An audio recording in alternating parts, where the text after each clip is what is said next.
얼마 전에 공개가 된 것이지만 북한 붕괴 시에 북한적을 어떻게 관리할 것인가, 이 시나리오가 공개가 됐는데요. 정말 끔찍한 모습이 드러나고 있습니다. 미군은 현재 휴전선 강원도 북부 지역 정도를 차지하고요. 러시아는 함경 북도의 해안지대를 차지합니다. 그리고 나머지는 대체적으로 중국이 차지하고 일본이 조금 차지합니다. 그리고 우리 대한민국 같은 경우는 황해도와 평안도의 일부 지역을 차지할 뿐이고요. 평양 지역은 4개국이 공동으로 운영한다고 되어 있거든요. 그런데 이런 중국의 시나리오가 정말 제대로 작동한다면 우리 민족의 통일이라든가 우리 민족의 발전, 군 상승은 물 건너가는 것이죠.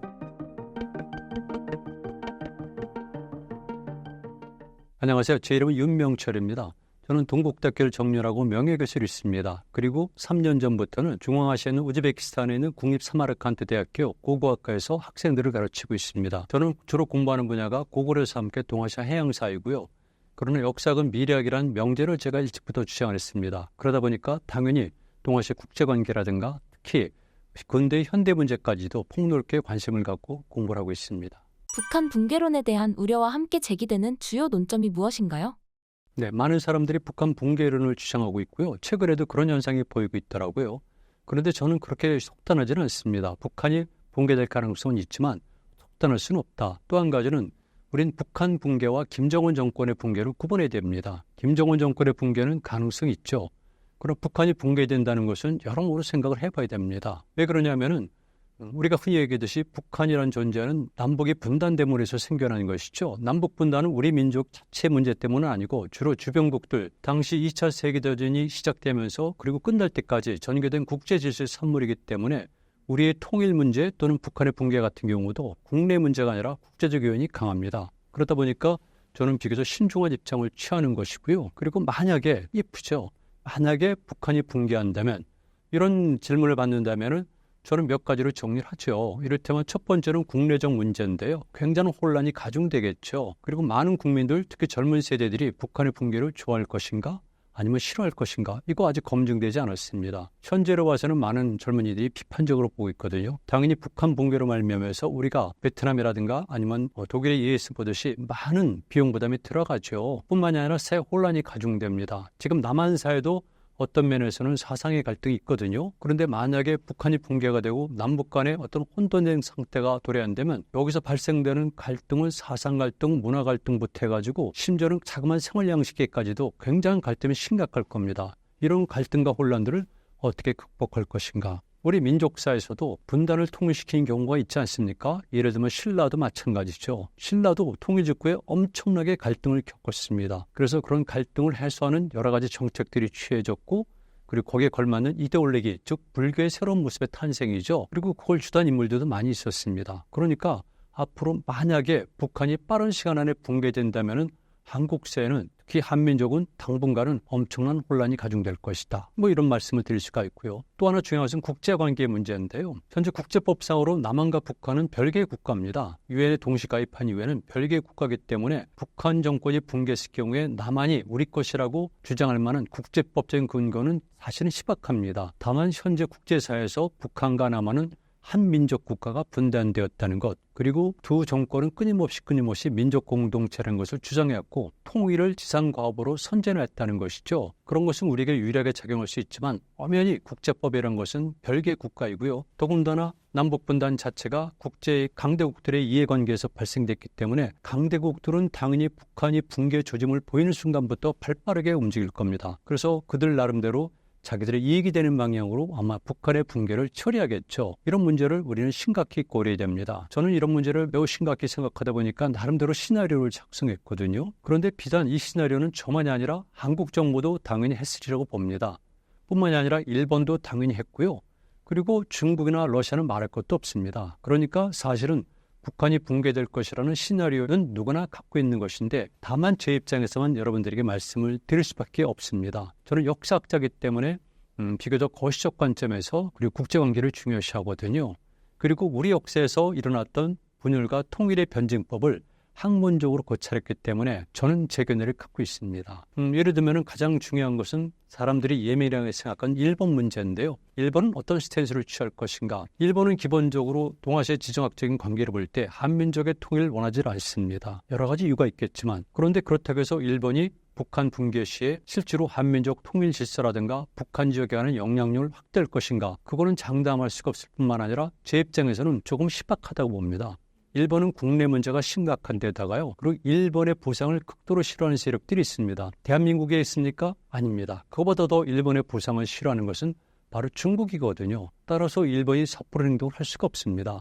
뿐만이 아니라 러시아도 마찬가지로 일본의 부상을 원하지 않습니다. 두 번째는 중국인데요. 제가 가장 두려워하고 걱정하는 것은 중국의 문제입니다. 여러분들이 지도를 떠올려 보십시오. 동아시아 전체의 지도를 놓고 보면은 중국과 우리의 관계는 뻔합니다. 그리고 실질적으로 고구려가 붕괴한 이후에 아니면은 양보해서 발해가 멸망한 이후에 우리는 반도 국가로 전락했기 때문에 지정학적으로 중국의 강력한 영향을 받을 수밖에 없는 불행한 처지예요. 그런가 하면은 반대로 중국의 입장에서는 우리가 만약에 한민족이 통일되거나 통일을 기반으로 해서 만주 일대에 조금이라도 영향력을 확대한다면 그거는 중국 정권에게는 어마어마한 위협이 될 수가 있는 것이죠. 그렇기 때문에 중국의 입장에서는 한반도의 통일을 절대 원하지 않고요. 그건 역사가 증명해 온 것입니다. 뿐만 아니라 중국 자체가 문제가 되는 것은 만주에 대한 실질적인 지배 영역인데요. 만주는 중국이 한국전쟁을 계기로 해서 실질적으로 지배했지만 그 전까지는 오늘날 중국 한족과는 크게 관련 있는 지역은 아니었습니다. 여러분들이 잘 아시는 것처럼 거기는 이민족들이 주로 지배했었고요. 그리고 뿐만 아니라 우리가 흔히 말하는 일제시대에는 실제로 만주에 대한 정치적, 경제적 영향력을 확대한 것은 바로 우리죠. 심지어는 공산당마저도 중국 공산당이 아니라 조선 공산당이 만주에 대해서 실질 영향력을 갖고 있었다는 겁니다. 지금은 중국의 여러 가지 정책 때문에 많은 조선족들이 뿔뿔이 터져서 힘이 약화됐지만 중국에게 역시 만주는 굉장히 어려운 땅인 것이죠. 뿐만이 아니라 만주는 중국의 또 하나 중요한데요. 만약에 한민족이 통일을 하고 만주에 대한 영향을 강화시키고 만에 하나라도 지금 러시아와 북한의 관계처럼 통일 한국이 러시아와 관계를 맺는다면 중국에는 치명적인 위협으로 닥쳐옵니다. 역사를 보게 되면요, 동아시아는 삼핵체제로 구성되어 있어요. 우리가 흔히 알고 있는 중국 체제가 하나 있는가 하면은 바로 현재 만주 서북부에서 현재 러시아가 되겠죠. 총 유목민족들이 있습니다. 그리고 동쪽의 만주를 포함해서 우리 한반도와 일본 열도까지 이어지는 또 하나의 세력이 있는데요. 늘 적대적인 관계를 유지하는 것은 바로 북방 초원 세력과 중국 세력이고요. 이 말을 현대적 용어로 바꾸게 되면 오늘날 러시아와 중국 간의 대결 구도입니다. 아직까지도 중국과 러시아는 곳곳에서 영토 갈등을 벌이고 있고요. 그리고 세계 헤게모니 쟁탈전을 벌이고 있는 겁니다. 그리고 만주는 실질적으로 1860년도부터는 완벽하게 흑룡강 이북의 땅과 오늘날의 러시아 땅의 연해주를 러시아가 빼앗았거든요. 그리고 러시아 입장에서는 항상 만주를 차지해야지 동해를 통해서 태평양으로 진출할 수 있기 때문에 그 구도는 지금도 마찬가지입니다. 그래서 중국은 여러 가지 입장에서 북한이 붕괴됐다면 자국의 영향력을 최대로 강화시키려는 이런 정책을 취할 겁니다. 거기서 나온 것 중에 하나가 얼마 전에 공개가 된 것이지만 북한 붕괴 시에 북한적을 어떻게 관리할 것인가, 이 시나리오가 분명히 공개가 됐는데요. 거기를 보게 되면 정말 끔찍한 그런 모습이 드러나고 있습니다. 예를 들게 되면 우리에게 영향이 크다고 생각했던 미군은 현재 휴전선 북부의 강원도 지역이니까 강원도 북부 지역 정도를 차지하고요. 그리고 러시아는 한경 북도의 해안지대를 차지합니다. 그리고 나머지는 대체적으로 중국이 차지하고 일본이 조금 차지합니다. 그리고 우리 대한민국 같은 경우는 현재 황해도와 평안도의 일부 지역을 차지할 뿐이고요. 그리고 평양 지역, 즉 평양특별시가 되겠죠. 이 평양 지역은 4개국이 공동으로 운영한다고 되어 있거든요.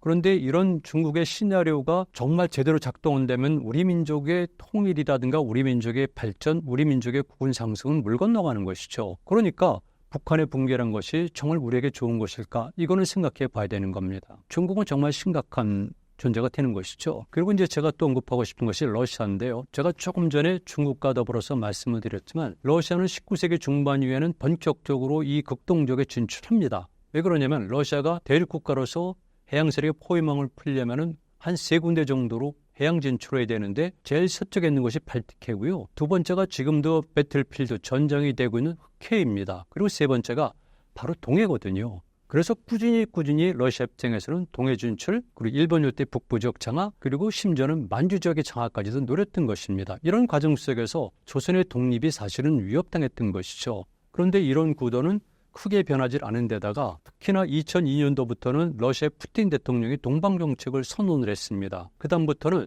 이 동방지역, 즉 극동지역에 대한 영향력을 강화시키려 하고 있고요. 더군다나 여러분들이 최근에 확인한 것처럼 러시아 우크라이나 전쟁의 여파가 결국은 러시아와 북한의 김정은 정권과의 밀착을 가져왔고요. 이것은 단순하게 우호관계의 문제가 아니라 과거 한동안 우리가 사라졌던, 붕괴됐던, 파괴됐던 바로 정치 공동체 또는 군사 공동체로서의 부활을 가져온 것입니다. 그렇다면 러시아 역시 만만한 존재는 아니죠. 그래도 제 입장에서 보면은 우리가 가장 무난하게 우리의 통일을 그래도 적극적으로 반대하지는 않고, 물론 러시아 이익에 따라서 선택한 것이지만, 그래서 러시아를 어떻게 관리하느냐에 따라서 저는 그 키가 된다고 보고요. 그다음에 마지막 남은 것이 미국인데요. 미국도 물론 당연히 제가 말씀드린 3국가 마찬가지로 한민족의 분단에 책임은 집니다. 그런데 그 당시에 국제관계라든가 실질적인 미국의 이익관계를 볼 때 저는 크게 비중을 두진 않습니다. 그리고 지금 어쩔 수 없이라도 대한민국은 미국과 더불어서 정치적, 경제적, 그리고 심지어는 군사적 우호 내지는 동맹관계도 맺고 있거든요. 그래서 미국의 입장에서는 굳이 한민족을 위해서 큰 모험은 하지 않겠지만, 그래도 만약에 북한 붕괴라는 사건이 벌어지게 되면 우리 한민족의 역할을 그래도 좀 유리하게 도와줄 수 있는 우분이 아닌가 생각을 합니다.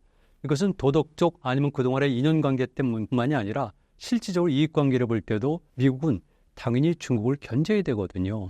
여러분들이 다 아시는 것처럼 1990년대에 들어오면서부터 미국과 중국의 갈등 조짐은 등장했고요.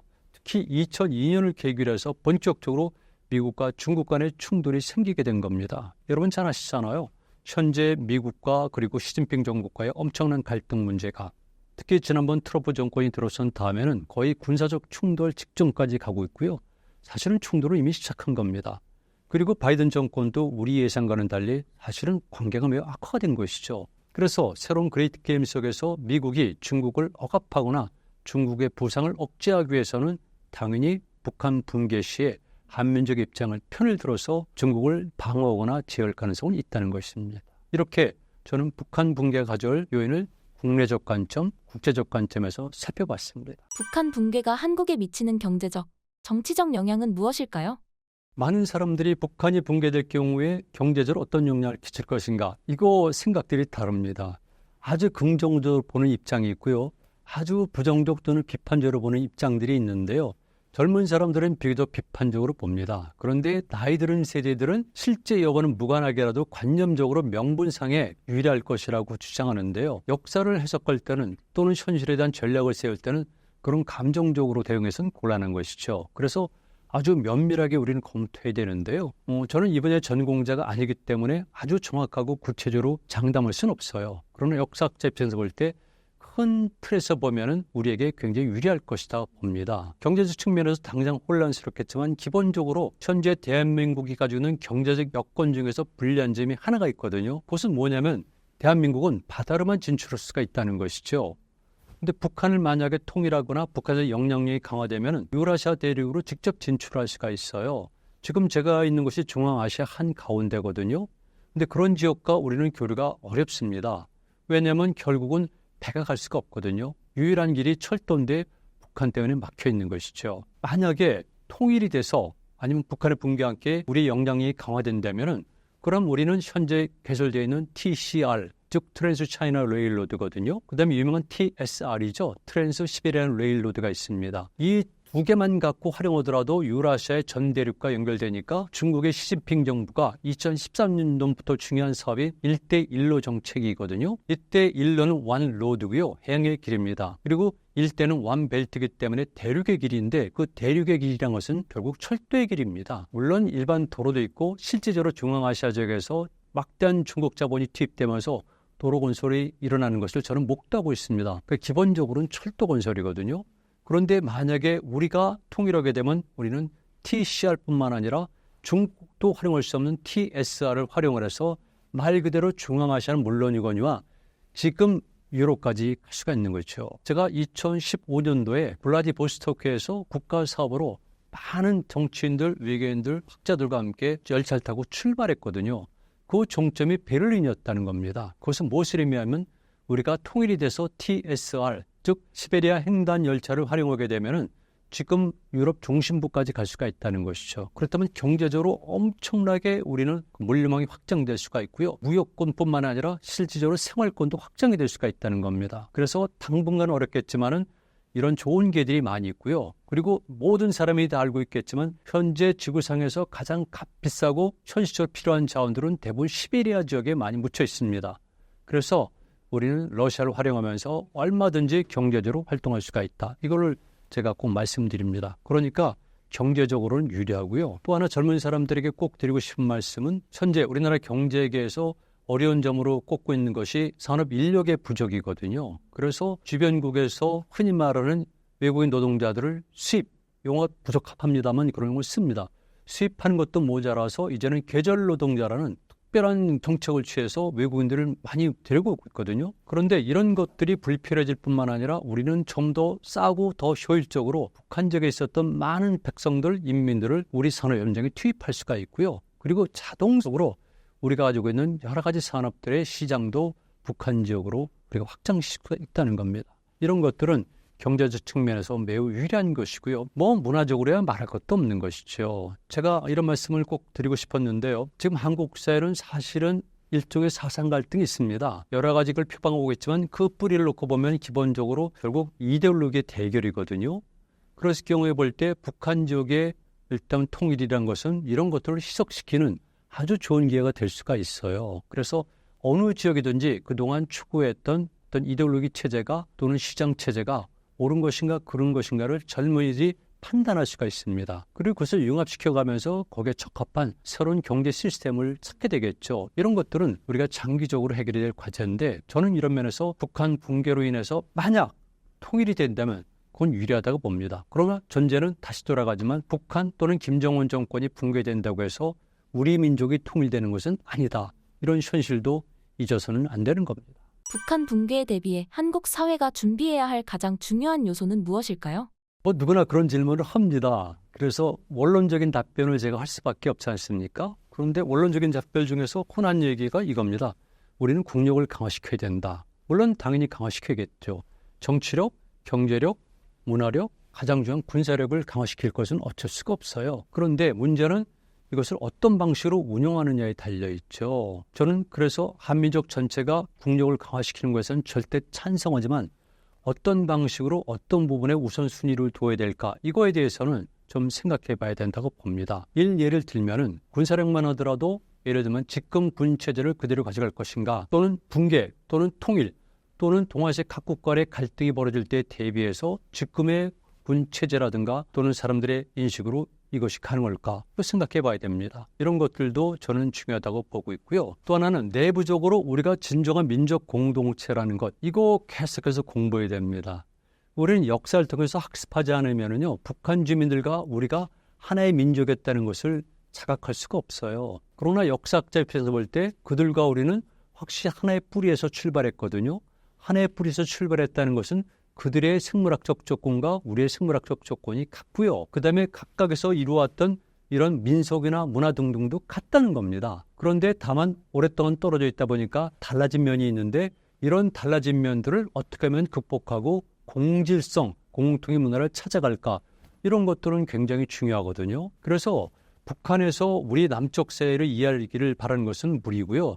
그 대신에 우리 같은 경우는 비교적 자유롭기 때문에 북한 사회에 대한 또는 북한 문화라든가 북한의 시스템에 관해서 자꾸 학습을 해야 됩니다.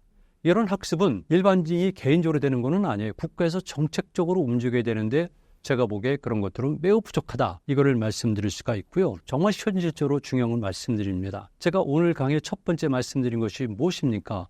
우리의 통일에 관해서 얘기할 때 우리는 현실적으로는 남과 북은 별개의 국가라고 그리고 세계 많은 사람들이 그런 생각을 갖고 있고요. 그리고 우리를 둘러싸고 있는 4개의 강대국들도 필요에 따라서 그 해석을 마음대로 할 것입니다. 이를테면 이들은 하나의 민족이니까 통일시켜줘야 된다. 이런 주장도 있을 수가 있고 반대일 수도 있는 거거든요. 그런데 기본적으로 주변의 강국들은 자국의 이익을 위해서 움직이지 우리를 위해서 움직이지는 않습니다. 심지어는 미국조차도. 그렇다면 우리는 우리의 통일을 명문화시킬 수 있는 이 무엇을 찾아내야 되고요. 세계에 알려야 됩니다. 원래 남한과 북한은 하나의 민족이었었고 오랫동안 역사 공동체였었고 그리고 남과 북은 비록 별개의 이데올로기 체제를 갖고 적대론 적대 관계를 유지했지만은 늘 통일이라는 대명제를 놓고 노력해왔다. 이런 것들을 주변 강국들에게 계속 외교적으로나 민간을 통해 가지고 확산시키게 되면은 이런 사건이 생겼을 때 세계 많은 사람들이 우리를 지지할 수가 있습니다. 주변의 4강대국들은 국가적 이익에 따라서 행동하겠지만 나머지 세계 사람들은 그들의 국가적 이익보다는 일종의 명분이라든가 인류애라든가 이런 것에 대해서 판단하거든요. 그랬을 경우에 저는 이런 걸 위해서 정부도 민간인들도 특히 청년들이 그런 역할을 해야 된다고 봅니다. 이게 중요한 것이죠. 그리고 저는 이 부분은요 정말 중요한데 한국 사람들은 제가 우려하지만 과거에 비해서 도덕성이 많이 상실되고 있어요. 그런데 북한 문제는 저는 우리 민족이기 때문에 이런 것도 중요하지만 한 인류의 일원으로서 북한에 사는 주민들에 관해서는 양심상 각별한 생각을 가져야 되는 것이죠. 우리가 러우 사태가 일어났을 때 우크라이나에서 그 사태가 일어났을 때 많은 사람들이 성금을 냈잖아요. 그리고 우리가 예를 들면 여러 나라에서 문제가 생겼을 때 우리가 성금을 내잖아요. 그리고 이스라엘과 그리고 아랍과의 대결이 있을 때 얼마나 우리가 가슴 아파합니까? 그런데 정작 가슴 아파야 될 북한에 관해서는 생각들을 잘 안 하고 있어요. 이거는 어쩔 수 없는 거지만 우리는 이중적 논리 구조를 갖고 있는 거예요. 나이 드는 사람들은 정책 이익에 따라 그렇지라도 젊은 사람들은 청년들은 그래서는 안 되거든요. 인간에게는 보편적 가치와 함께 절대적 가치라는 것이 있는데 절대적 가치는 인권이에요. 그렇다면 이 지구상에서 가장 어려운 환경에 있는 북한의 인권에 관해서 우리는 생각해야 되고요. 그걸 계기로 해서 늘 우리는 양심을 회복해야 돼요.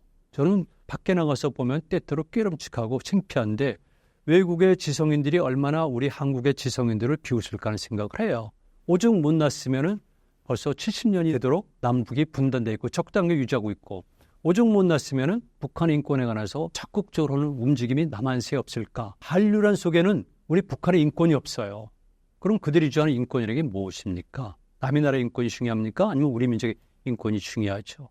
이런 것들을 생각하면은 답답하게 그지없는데 역시 우리는 통일을 대비하기 위해서라도 또는 북한의 붕괴 이후에 대비하기 위해서라도 이런 양심의 문제, 도덕성의 문제까지도 더불어 갖고 일으키게 하는 교육이 필요하다고 봅니다.